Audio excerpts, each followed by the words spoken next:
What's up guys, I'm Chad and this is the 2022 Road Glide Special.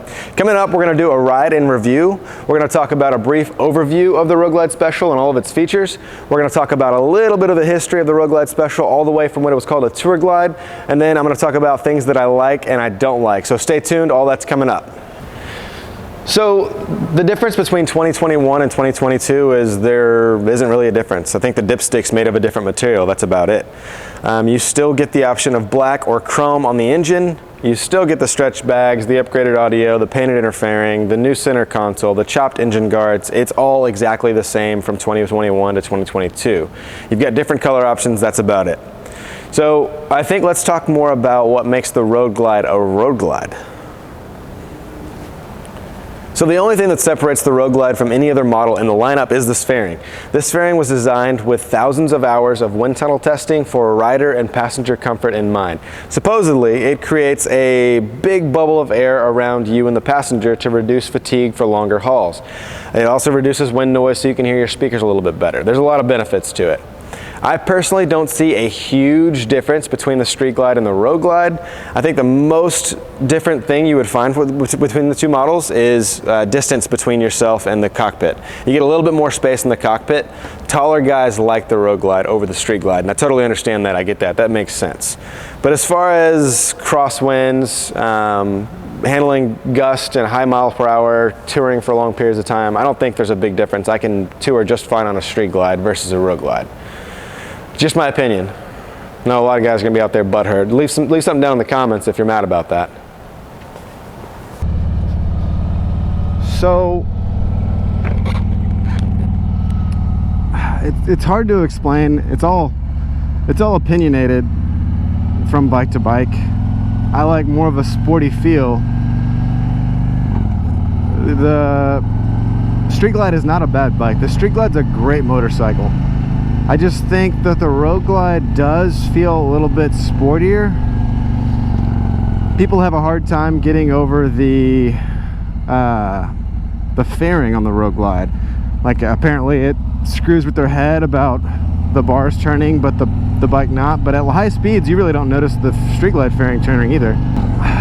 Good power. The 114 is a powerhouse. We're gonna test the 0 to 60 here in a minute, actually. It's what all bagger guys want to know. What's the 0 to 60? Well, today we'll find out. Stay tuned.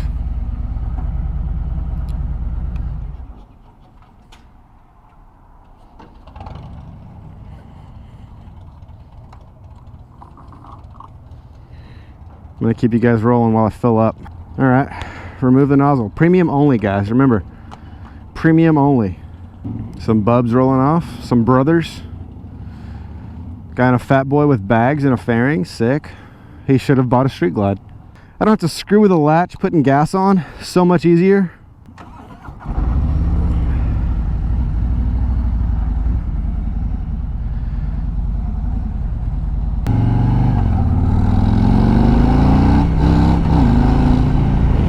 Let's get this 0 to 60 underway. So I'm gonna give it 3 runs. I know it's a brand new motorcycle, but the great thing is it's not ours. All right, so we've got it recording 0 to 60. Everything's set.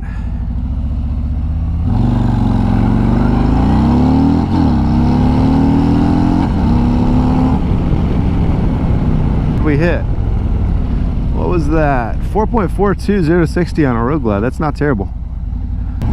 Let's run it back. We got that. There we go. Round 2. Let's see what round 2's got for us.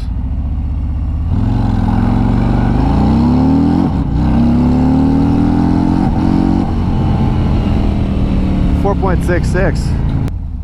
So let's try that one more time and see if we can get a better than 4.42, I think is what it was. So back it out, start it up. There we go. Let's turn off traction control. See if that helps us at all.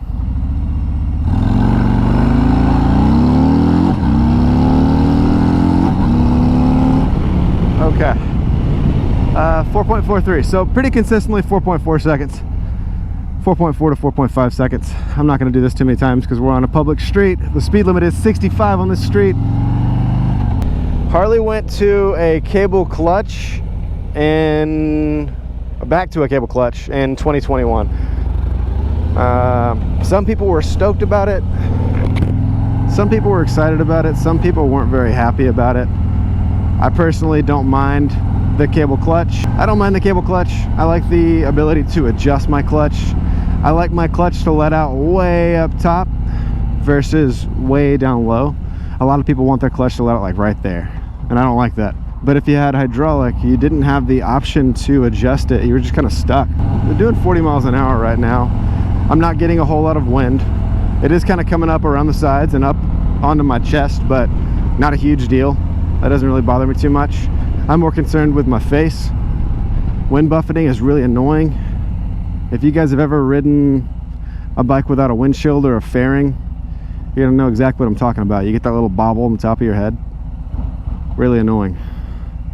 Also, what's really annoying is when you have the ability to turn right on red, and then the guy that's in front of you is he's going straight, but he's in the right lane. Drive torque slip control is a feature that I don't often use, but when you can feel it kick in, you're definitely grateful for it. You got to be riding really aggressively to take advantage of the drag torque slip control. Drag torque slip control is essentially if you downshift too quickly. I'm going to explain it very simple. If you downshift too quickly, it prevents your back tire from locking up because the speed of your motor isn't matched with the speed of your tire. So if you're doing 80 miles an hour and you downshift into first gear, your motor's going to wrap out and your back tire is going to drag. Drag torque slip control is made to prevent that from happening. And I'll give you a scenario where it would help you out. If you're going into a corner, this is the only scenario I can really think of. Wet roads, it definitely would help in wet roads too. But if you're setting up for a corner, riding a little bit more aggressively, setting up for a corner, and you downshift to set up for the corner, but you didn't anticipate the speed of the engine as accurately as you should, it's going to prevent that back tire from sliding out on you, so you can still set up for the corner properly. So right now here I'm in fourth gear. We're going up a hill, 1800 RPMs. No need to downshift. Let's go fifth gear. All right, never mind. We're going downhill now. Like I said, low speed maneuver is no problem. I'm gonna get going before this car gets out here. Good acceleration. The motor never like bogs down. If you guys have a 103 right now, you remember the 103, when you're starting off down below like 1800 RPMs, the 103 just acted like it wasn't having it. It would chatter on you, it would bog down a little bit, you got to almost feather the clutch out. You could still get going from a stop without the like feathering the clutch, but it didn't respond as well as the Milwaukee 8, and especially the 114. The 114 just kind of like, 114 is kind of like, all right, let's go.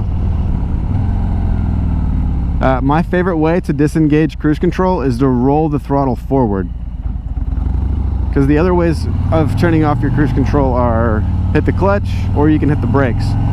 So if you want to turn cruise control off without losing all your momentum, just roll forward on the throttle and it cuts it. The bike from the factory is extremely comfortable. Though I think the bars are a little bit taller than the Street Glide, and again you get a little bit more space on the Road Glide versus the Street Glide. So it feels very comfortable and open. Low speed maneuverability is good. Didn't want to grab the gear right there. This thing is flickable. It wants to just roll back and forth. It doesn't give you any pushback. There's no trouble. I think Harley nailed it with the tire sizes. You know, sometimes you go too wide. Some people will go wider on their tires because they think they'll get, you know, a ton more traction. But then when you do something like that, you eat up your sidewall. You take agility and maneuverability out of the situation.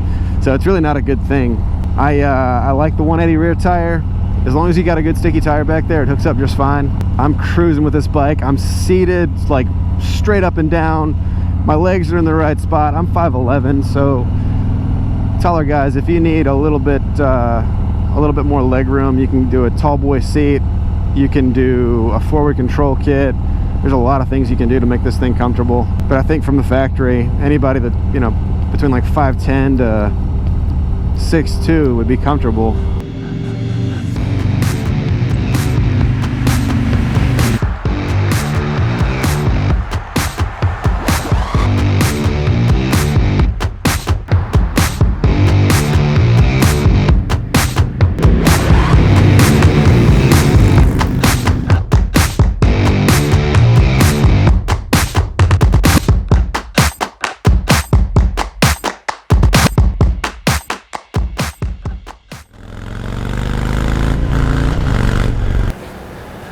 Another big reason why guys like the Road Glide is how much space you get. It's 100% a fact of how much space you get between the rider and the cockpit.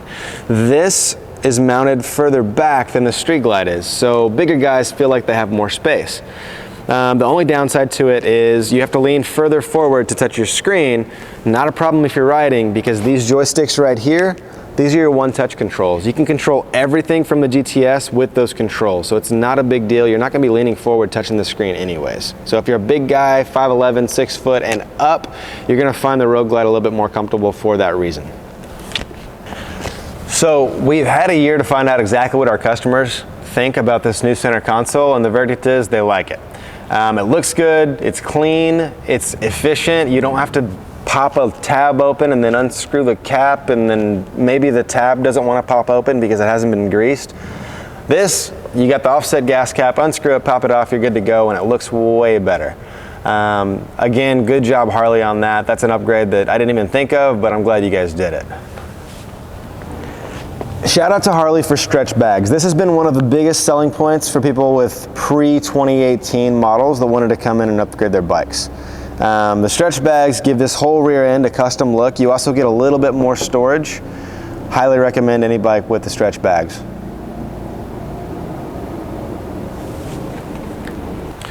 In the past 7 years, Harley's made a lot of changes that have made the Road Glide Special the #1 selling bike for our dealership, and I would be willing to bet for the nation. It's a juggernaut.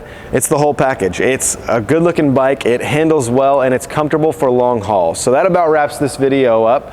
If you guys have anything that you'd like to see me do on the next video, drop a comment down below. Please like, subscribe, and share my videos, and stay tuned for the next one. Later, guys.